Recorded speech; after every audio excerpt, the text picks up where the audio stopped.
people don't like what they find to be the word I use, icky. And but fun is icky. Seeing two men kiss and show affection towards each other is icky. So people demonize it, and then they will go find a reference in a text to then hide behind, distort, or warp to reinforce really what it is their reaction to something that does not feel right to them. So that's where the obsession with homosexuality comes. Homosexuality been with mankind since mankind been around. So, but yeah, I don't think that his dissertation had much in the way of historical reference, but he was making a point, and his point I think is well served. Mm-hmm. Yep. Thank you very much, because I knew nothing about this, and I knew Theus is the historian of it. Now I ain't no historian, man. I'm just a nerd who reads too gosh darn much, but Works for me. but nah, I just people get upset about the raw. I just while we on this little subject, I just it's so disappointing. Um, how we gravitate to small things so that we don't have to contend with big things. Mm-hmm. Right? We trying to build the black community and restore and strengthen and protect and guide and promote the community. And what are some of the things that we constantly have to fight against? If you're mixed, does that make you black? Are you black enough? If you're gay or trans, are you going to be considered part of the black community? Like that shit is always just lurking in the background. Or if it's a woman, can I take direction from a woman? It's all these things are just lurking out there, and that's just when we talking about within the black community, because that's where I'm most focused and concerned about.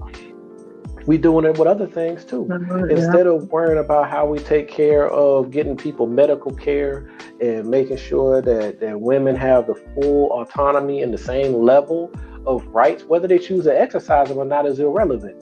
They should have their rights should be the same as mine, right? Just because of their gender, it should have zero impact on their rights, you know.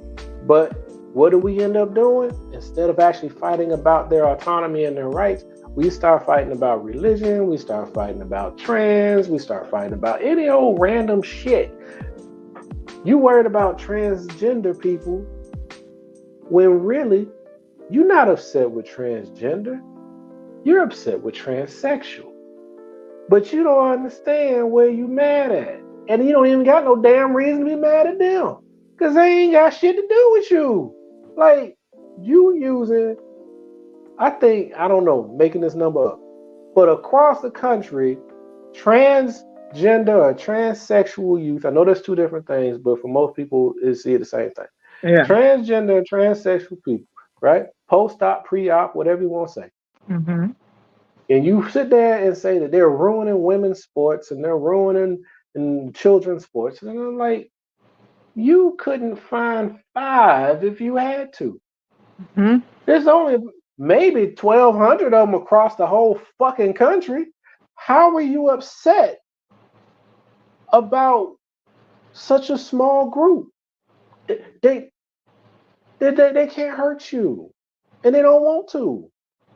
They just want to live their life, you know? Yeah. Or we'll shift to the border and we'll be mad at people coming across the border.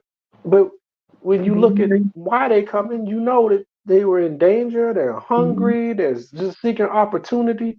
They You want the you best for yourself their have never been children. harmed, right? You yourself have never been harmed by a Latino for any reason. You can't even think of a family member that's been harmed by a Latino for any reason.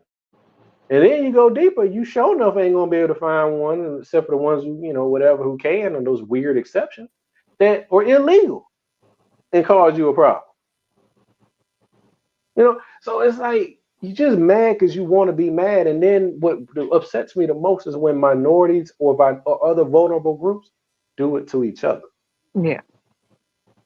That's just sad. Okay, tangent done.